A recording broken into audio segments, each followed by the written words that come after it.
में पानी बरसते हैं हमारे देश में और किसान पानी के लिए तरसते हैं हमारे देश में।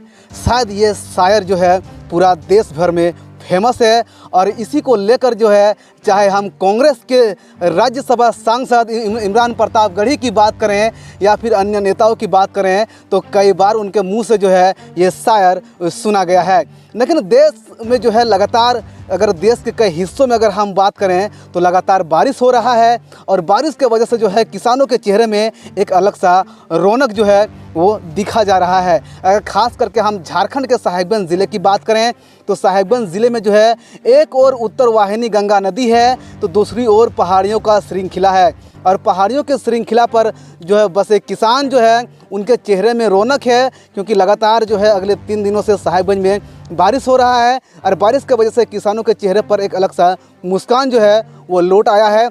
तो वहीं गंगा किनारे जो है बसने वाले लोगों के जो है माथे पर चिंता की लकीरें भी जो है मंडरा रहा है क्योंकि गंगा का जलस्तर बढ़ रहा है और गंगा का जलस्तर बढ़ने से जो है उन क्षेत्रों में बसे लोगों को बेहद समस्याओं का सामना करना पड़ता है। आपको जब एक तस्वीर दिखाना चाहेंगे कि साहिबगंज का ये जो नज़ारा है ये साहिबगंज का नज़ारा है, कितना सुहाना मौसम है क्योंकि यहाँ पर लगातार 3 दिनों से झमाझम बारिश हो रहा है। अगर हम खेत खलिहानों की बात करें तो जो है सारा खेतों पर जो है पानी जो है वो भरने लगा है और जो पानी भरने से कहीं ना कहीं किसानों के चेहरे पर जो है एक अलग सा मुस्कान लौट आया है क्योंकि किसान अब जो है सोचने लगे हैं कि अब हम लोग जो है खेती कर पाएंगे।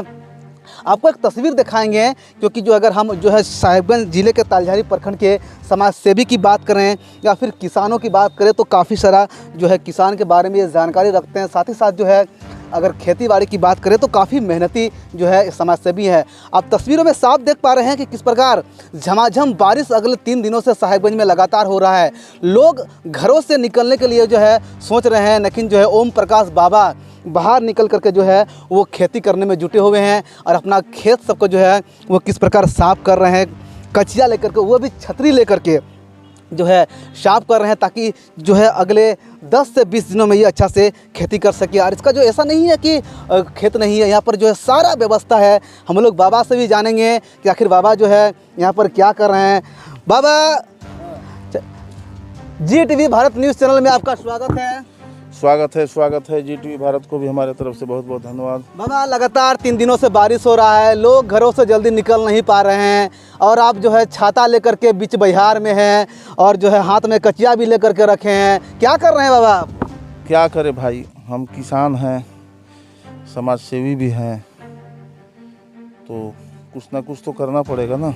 बरसात का मौसम है ना, कुछ मवेशी है, कुछ जंगलों की सफाई भी है।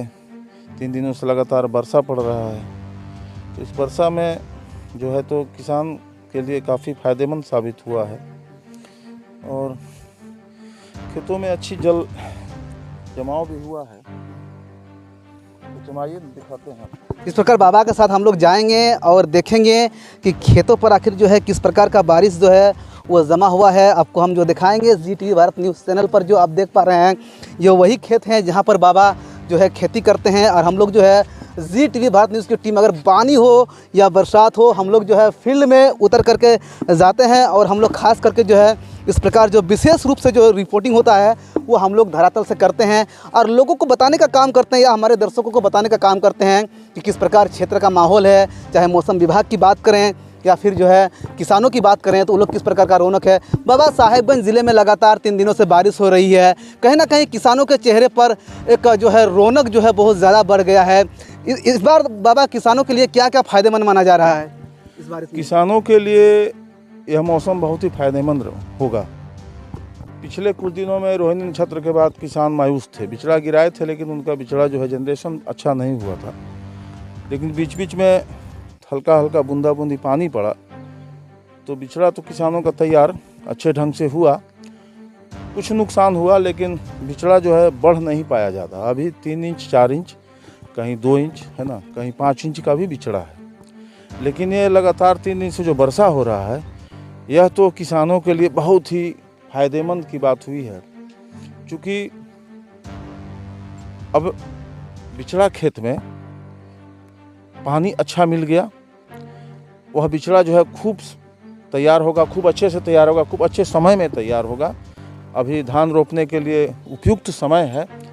और इधर दिखाइए पीछे आप, हम देखते हैं कि खेतों में पानी पूरा जमा हुआ है। जो बाबा दिखा रहे हैं, जो तस्वीर आप देख पा रहे हैं, ये जो है बाबा के खेत का तस्वीर है। किस प्रकार बाबा दिखा रहे हैं, अपने हाथ से दिखा रहे हैं कि शायद बाबा यही खेतों पर खेती करते हैं, उतर करके खेती करते हैं। बाबा किसान जो है बाबा खेती करने के लिए उसके लिए अभी कितना समय चाहिए, अब बिछड़ा कितना दिन में तैयार हो जाएगा, और किसान अगर बिछड़ा नहीं लगाया है खेतों पर तो उनके लिए बाबा क्या संदेश देंगे, उनको क्या करना चाहिए? देखिए, जिनका बिछड़ा तैयार है उनका बिछड़ा हमें लगता है कि 1 सप्ताह के अंदर पूरा कंप्लीट तैयार हो जाएगा।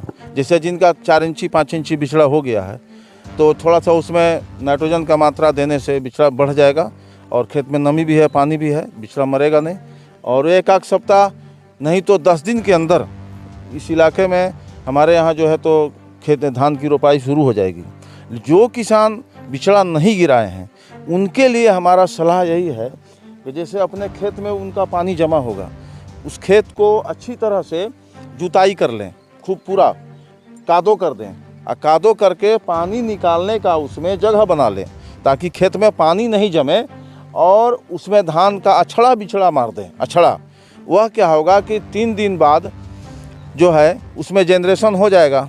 तो 20 दिन के अंदर में, जैसे आज हम बिछड़ा गिराएंगे तो 20 दिन के अंदर में हमारा वह धान का बिछड़ा तैयार हो जाता है, और किसान के पास 1.5 महीने का लगभग समय है अभी। तो 20 दिन के बाद जो किसान फिर लगा देंगे अपना, जिनका बिछड़ा तैयार नहीं हुआ अभी बिछड़ा गिराएं, 20 दिन के बाद खेती कर लें। अपने खेतों में पानी रोक के रखें, और जिस खेत में पानी जमा है उस खेत की 2 जोताई कर दें ताकि उसमें जो घास फूस है वह मिट्टी में गल जाए, दब जाए। और जैविक खाद भी, जो आप घास देख रहे हैं ना, ये जो पौधा आप देख रहे हैं, दिखाना चाहेंगे आपको जो तस्वीर जो बाबा दिखा रहे हैं ये वही पौधा है। अगर पौधा के बारे में जो बाबा बता रहे हैं, जो घास है खेतों पर, उसको कैसे करना चाहिए, खेती के दिन में कैसे क्या करना चाहिए? लेकिन जैविक खाद का काम करता है, बहुत अच्छा खाद होता है। घास भी है खेत में, और इसको 2 जोत देंगे पानी रोक करके खेत में, तो इसमें क्या होगा कि वह सड़ जाएगा खेतों में, तो हमारा जैविक खाद हो जाएगा। तो इसमें क्या होगा कि रासायनिक खाद का प्रयोग कम होगा, और इससे फसल भी अच्छा होता है, बहुत अच्छी फसल होती है। ये 1 नंबर का जैविक खाद है। बाबा अगर आज की डेट की बात की जाए तो बदलता हुआ भारत है, बदलता हुआ जनरेशन है, और अगर ख़ास करके लोगों की बात किया जाए तो खेतों पर बाबा वो यूरिया वगैरह लगाते हैं, कहीं से रासायनिक खाद का प्रयोग करते हैं। उनके लिए बाबा क्या संदेश देना चाहेंगे? उनसे क्या ज़मीन को या जो है खेती करने वाले जो भूमि है या फिर जो है फसलों का नुकसान पहुँचता है? देखिए, इको फ्रेंडली जो है तो सभी लोग अपनाने का प्रयास कर रहे हैं, क्योंकि रासायनिक खाद से बीमारियां भी बहुत सारी हो रही है। और ये क्या कहते हैं कि एक राष्ट्रीय अनुसंधान केंद्र, दिल्ली कृषि अनुसंधान केंद्र, वहाँ से भी कहा जा रहा है कि जैविक खेती करें, रासायनिक खेती कम करें। उसके बाद जिला के कृषि पदाधिकारियों के द्वारा भी सलाह दी जाती है किसानों को जैविक खेती करें। तो सूखा खेत में जैसे धान लगाना है तो पहले ही सूखा खेत में आपको कंपोस्ट वगैरह गोबर खाद जो होता है वह छीट देना चाहिए। अभी तो खेत में ट्रैक्टर जाएगा नहीं, तो उसकी तैयारी किसान को पहले से करना चाहिए, है ना। और नहीं है तो आप अपना घर में गड्ढा करके गाय भैंस बकरी का भी, मुर्गी का भी, है ना, समूचा जितना भी आपका उसका सबको एक गड्ढे में आप रखें। और उस एक केचुआ आता है, केचुआ भी आप जाएं, दुमका जाएं या विभाग को बोलें, उनकी केचुआ आपका व्यवस्था करेंगे, वह जैविक खाद भी तैयार होगा। इस तरह से अभी नीम का समय है, नीम का खल्ली भी आप तैयार कर सकते हैं कीटनाशक दवा को मारने के लिए, है ना। खैनी से भी कीटनाशक दवा को मारने के लिए दवाइयाँ तैयार होती है, खैनी से, नीम के पत्तों से, नीम के खल्ली से, है ना। तो यदि हम मेहनत करेंगे और प्रयास करेंगे तो रासायनिक खाद का हमको कोई ज़रूरत ही नहीं पड़ेगा, क्योंकि धान तो वही हम भी खाते हैं ना, धान हम भी खाते हैं ना। अब जैसे कल एक आदमी बता रहा था कि भैंस का दूध लाता है और इतना बड़ा शीशी है, उसमें कौन दवा है मिला देता है, दूध जो है तो पीला पीला हो जाता है और गाय का दूध बोल के बेच देता है। तो बताइए कि कितना बड़ा अन्याय है। हम तो अन्याय है या नहीं, दूध तो बच्चा पिएगा ना, तो इस तरह से उसके शरीर पर कितना बड़ा साइड इफ़ेक्ट होगा। तो यह अनाज है।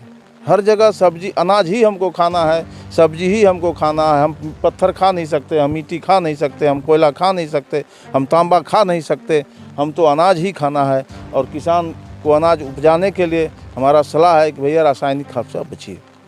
लेकिन बाबा अगर ख़ास करके देखा जाए तो पहले की तुलना में अगर बात किया जाए तो जो ग्रामीण क्षेत्र के लोग होते थे, किसान होते थे, वो खेतों पर जो है गाय का गोबर है वो गोबर फेंकते थे पहले। लेकिन आज का ज़माना में या आज का देश में या बदलते हुए भारत की इस दुनिया में अभी वो चीज़ बहुत कम देखा जा रहा है।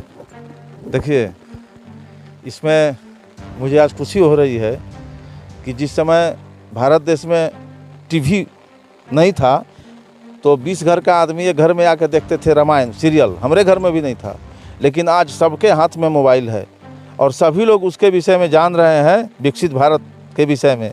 आज सभी लोग देख रहे हैं कि खेतों में क्या डालना है। तो किसान अब उतना बुड़बक नहीं है, किसान अपने खेतों में गोबर खाद का प्रयोग कर रहे हैं मोबाइल से देखकर। जी बहुत बहुत धन्यवाद जी। हमारे साथ जो है ओम प्रकाश जो है संत बाबा प्रजापति जुड़े हुए थे, जिस प्रकार इनसे बातचीत की है और इन्होंने जो है किसान को लेकर बताया कि साहिबगंज ज़िले में अगर जो है लगातार अगले 3 दिनों से जो बारिश हो रही है, जिसको लेकर कितना किसान उत्साहित है और किसान को जो है खेती करने के लिए या अपना खेतों पर धान की बुआई करने के लिए उसको क्या क्या करना पड़ेगा। साथ ही साथ वैसे किसान जो बढ़ती धूप या कड़कड़ाती धूप के वजह से खेतों पर बिछड़ा नहीं गिरा पाए हैं, वो इस बारिश में कैसे बिछड़ा लगाना है, उसको खेतों पर कैसे तैयार करना है, इन सारे चीज़ों की जानकारी जो है जी टीवी भारत न्यूज़ चैनल पर जो है बाबा परिपूर्ण तरीके से दिया है। और आप भी यदि किसान हैं और आप भी यदि खेती करते हैं तो हमारे इस वीडियो को शुरू से लेकर जो है अंत तक ज़रूर देखें, ताकि आपको भी समझ में आएगा कि आखिर जो है किसानों को खेती करने के लिए और क्या कुछ होना चाहिए। मेरे साथ यहाँ पर बाबा भी है और है। बाबा, किसानों को मुख्य बिंदु एक बताने जा रहा हूँ, वो मैं भूल गया। जैसे अभी वर्षा पड़ रहा है, खेत में पानी है, तो खेत को कैजुअल लगा करके 2-4 किसान छोड़ दे और इधर बिछड़ा ला करके उसको पानी में फुला दे। ठीक 2 दिन बाद जो है कि फिर खेत की जुताई करे, कादो तैयार कर ले। इधर बिछड़ा फुला हुआ है और खेत का पानी बाहर निकाल दे, पानी का निकास दे दे, यानी कि बेड तरह बना ले और उस पर बिछड़ा अछड़ा का मतलब होता है कि ऊपर मारना है ना। बिछड़ा को हम ऊपर मारेंगे, एकदम नीचे झलकेगा पूरा, है ना। और उसके बाद इधर बिछड़ा क्या है कि फुला हुआ है, तो एकदम फट से जो है कि जनरेशन हो जाएगा। जैसे अभी डालेगा तो कल सुबह तक में जनरेशन हो जाएगा। चना में जैसे कि शाम में हम फुलाते हैं, सुबह में चना में अंकुर हो जाता है, उसी प्रकार से फुला हुआ यदि धान रहेगा तो वह जो है कि 24 घंटा के बाद चलना शुरू कर देगा और किसान 20 दिन के अंदर अपना धान का खेती कर सकते हैं। इसीलिए किसानों को घबराने की आवश्यकता नहीं है, किसानों के लिए यह वरदान साबित होगा। चलिए, जो है जिस प्रकार बाबा ने जिस प्रकार बताया कि आखिर जो है उनको अगर जो किसान जो है अगर बिछड़ा नहीं गिरा है तो उनको क्या करना चाहिए और कैसे बिछड़ा जो है तैयार करना चाहिए ताकि वो 10 से 20 दिनों के अंदर बिछड़ा तैयार करके वो खेती कर सके। किसानों को लेकर हम जो है लगातार आपको हमारे चैनल पर अपडेट दिखाते रहेंगे, चाहे कितना भी बारिश क्यों ना हो, चाहे कितना भी जो है बादल क्यों ना गरजे, लेकिन धरातल पर जा कर के खेतों पर उतर करके जो है हम किसानों की बात आप तक पहुंचाने का काम ज़रूर करेंगे। अब हमारे चैनल को जो जी टीवी भारत न्यूज़ चैनल है इसको सब्सक्राइब करें और ज़्यादा से ज़्यादा शेयर करें, अपने दोस्तों को भी भेजें ताकि उनको भी जो है किसान के बारे में जानकारी हो सके। कैमरा पर्सन विष्णु के साथ गोविंद ठाकुर, जी टीवी भारत न्यूज़, साहिबगंज।